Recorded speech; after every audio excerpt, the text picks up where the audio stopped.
Halo semuanya, selamat datang kembali di channel ini. Jumpa lagi dengan saya Vicky Himpong. Semoga kalian semua di rumah bersama keluarga tercinta selalu dalam keadaan yang sehat.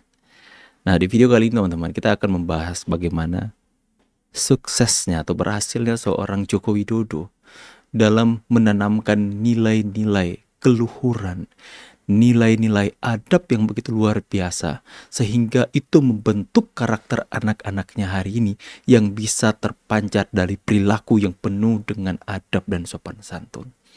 Kita sama-sama tahu bahwa Pak Jokowi selama memimpin Indonesia selama 2 periode, begitu banyak kebencian, begitu banyak tuduhan, begitu banyak fitnahan-fitnahan atas dirinya.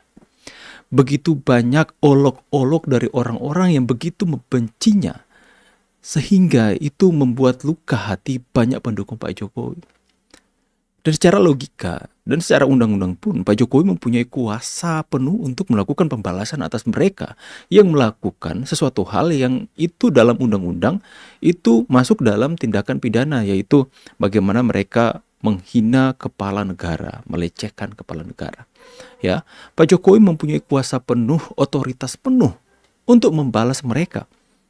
Pak Jokowi itu otoritas tertinggi TNI loh, panglima tertinggi. Ya, dengan satu perintah saja dia bisa melakukan pembalasan atas mereka yang benar-benar itu menghina dia serendah-rendahnya. Dia mempunyai power dan otoritas untuk melakukan itu. Akan tetapi dia tidak mempergunakan kekuasaannya. Dia tidak mempergunakan kekuatannya teman-teman untuk membalas mereka. Tapi yang dia lakukan adalah justru malah melakukan kebaikan kepada mereka sekalipun yang mencaci dia teman-teman.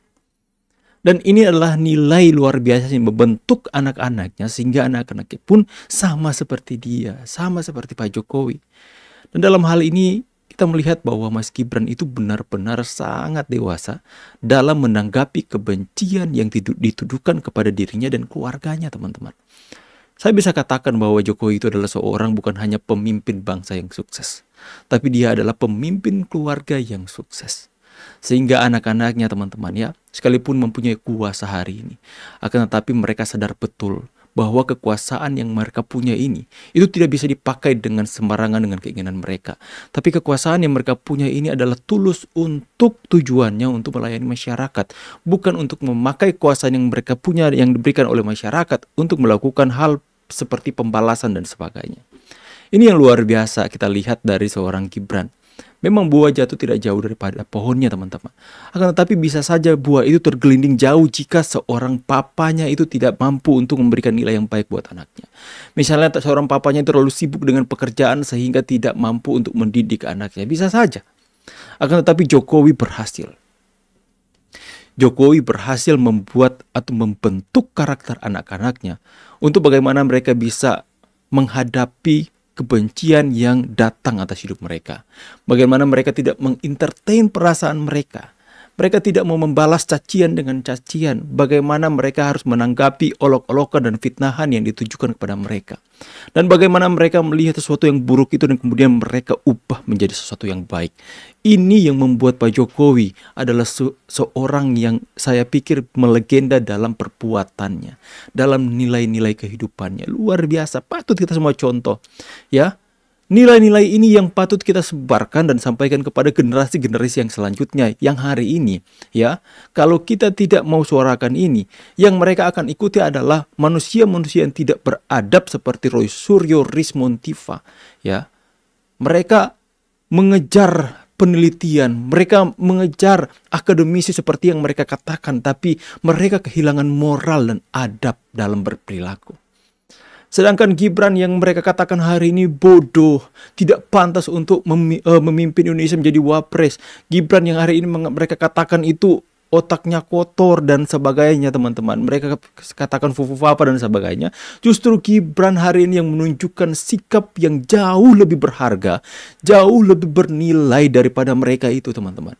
Ibaratnya Gibran ini nilainya seperti emas dan mereka tembaga teman-teman. Ya, dilihat dari apa?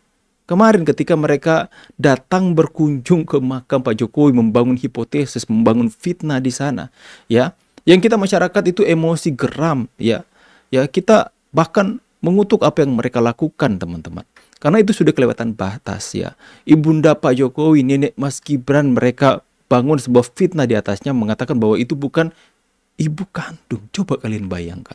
Ya, itu adalah sebuah hal yang kelewatan batas yang tentu saja pendukung Pak Jokowi ataupun pendukung Gibran itu akan emosi. Akan tetapi teman-teman, apa yang ditunjukkan Gibran hari ini adalah sesuatu hal yang menunjukkan bahwa dia kelasnya beda dengan teroris ini. Bahwa Gibran ini adalah benar-benar Jokowi.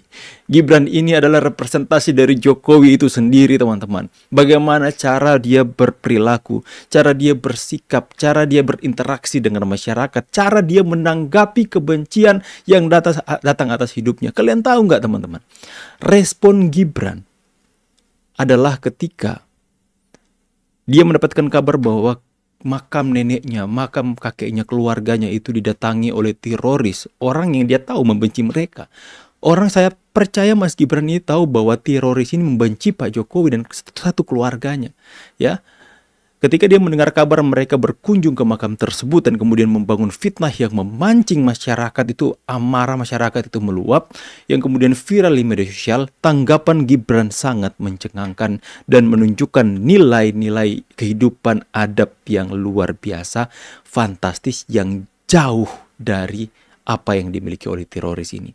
Dia mengatakan buat teroris ya, buat Roy Suryo, Tifa, dan Refli Harun, dan pokoknya mereka semua yang datang berkunjung ke makam, terima kasih sudah berkunjung ke makam kakek dan nenek saya. Coba kalian bayangkan, terima kasih sudah berziarah ke makam kakek dan nenek saya dan sudah mendoakan di makam kakek nenek saya. Dia bahkan mengucapkan terima kasih atas kebencian yang didatangkan atas hidupnya, atas keluarganya. Lantas teman-teman, apakah Gibran tidak tahu bahwa mereka datang ke sana bukan untuk mendoakan, tapi mereka datang ke sana untuk membangun fitnah? Apakah Gibran tidak tahu? Gibran tahu, tapi Gibran ingin mengubah sesuatu yang buruk menjadi baik ketika dia masuk inputnya, masuk hal yang buruk, keluar outputnya, dia ubah menjadi baik. Gibran itu ibarat seperti saringan air, teman-teman. Banyak air yang kotor bercampur dengan pasir, bercampur dengan kotoran, sampai air yang masuk itu berwarna keruh, teman-teman. Ketika masuk ke Gibran, itu seperti ada saringan yang membuat ketika dia keluar itu menjadi sesuatu yang jernih, air yang jernih. Itulah input yang dia dapat dari Roy Suryo, Tifa itu. Dia tahu bahwa mereka tidak mendoakan. Dia tahu bahwa mereka itu melakukan fitnahan atas dia. Tapi output yang dia keluarkan, statement yang dia keluarkan kepada masyarakat, menunjukkan orang ini pantas. Orang ini pantas memimpin bangsa ini. Dia mengatakan bahwa terima kasih sudah berziarah ke makam kakek nenek saya dan mendoakan buat mereka.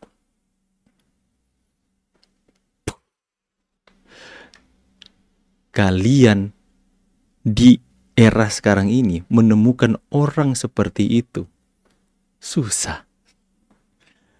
Apalagi masih muda, masih labil, emosinya belum terkendali. Kalau saya secara pribadi saya nggak mampu seperti itu. Ya, saya saja ada orang fitnah baru-barusan tentang ojol, saya sudah meledak-meledak, teman-teman. Nggak sanggup. Makanya hanya orang-orang pilihan yang bisa melakukan hal seperti ini. Ini keluarga loh, teman-teman. Menyangkut martabat keluarga, tapi Gibran mampu untuk memanage perasaannya, mampu untuk mengontrol emosinya dan merubah sesuatu yang buruk menjadi baik. Dan kita hari ini bisa melihat bahwa Gibran ini kapasitas dan kualitas hidupnya jauh lebih tinggi dari teroris ini. Jauh. There's a big difference between Roy Suryo, Tifa, ya, Rismon, yang merasa diri mereka pintar, merasa diri mereka lebih layak dari Gibran memimpin Indonesia, ya. Tapi sesungguhnya kualitas hidup antara Gibran dan teroris ini ada jarak yang begitu jauh, dan itu bisa kita lihat tanpa mereka sadari. Ya, mereka ini, teman-teman, ya. Seseorang, saya ini dari Bible yang saya baca, teman-teman. seseorang jika diserang dan dia tidak menggunakan haknya untuk membalas serangan itu. Ya. Jika dia tidak mau membalas, maka pembalasan itu adalah hak Tuhan. Teman-teman ya, pembalasan itu adalah hak Tuhan. Jika misalnya saya ilustrasikan ya, di mana-mana itu pembalasan hak Tuhan ya. Karena Tuhan itu adil, teman-teman. Nah, saya katakan kepada kalian, jika ada orang yang memfitnah saya, lantas seketika saya langsung balas, saya langsung proses laporkan dia ke polisi, saya langsung lakukan bisa dikatakan klarifikasi dan sebagainya, ya, itu sudah selesai. Itu pembalasan menjadi hak saya kan. Saya membalas, saya mempunyai hak. Memang kita semua punya free will, teman-teman, untuk membalas apa yang dituduhkan kepada kita. Akan tetapi, jika kita melepaskan hak kita untuk membalas apa yang jahat yang dilakukan orang kepada kita, dan kita katakan, biar Tuhanlah yang membalas, itu lebih sakit, teman-teman. Itu karmanya akan lebih ngeri, teman-teman, akan datang. Jika seseorang itu dizolimi dan orang itu hanya membawa itu ke hadapan Tuhan, dan biar Tuhan yang membalas, biar Tuhan yang menjadi hakim, biar Tuhan yang akan menyatakan kepada masyarakat siapa yang benar, siapa yang salah. Intinya di sini saya mau katakan Pak Jokowi berhasil.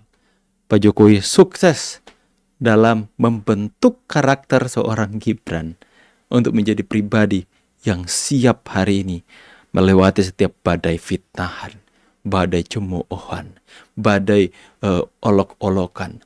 Ya, Gibran sudah siap, sudah matang, teman-teman. Ya, lantas apakah kita juga harus berlaku sama? Kita nggak mampu seperti itu. Ya, biarkan kami saja yang marah-marah, Mas. Anda tunjukkan bahwa kualitas Anda itu luar biasa dahsyat. Ya, salut sama Mas Gibran, calon pemimpin masa depan. Prabowo Gibran 2 periode, gas, torang gas, teman-teman. Aduh, bagaimana teman-teman ya pendapat kalian? Silahkan teman-teman semua bisa berikan pendapat dan tanggapan kalian di kolom komentar. Bagaimana kualitas hidup Gibran yang mereka katakan bodoh itu lebih hebat kan? Adabnya dari teroris ini, mereka sudah nggak punya adab, bahkan biadab. Ya teman-teman ya, saya pamit dulu, see you on the next video and God bless. Bye guys.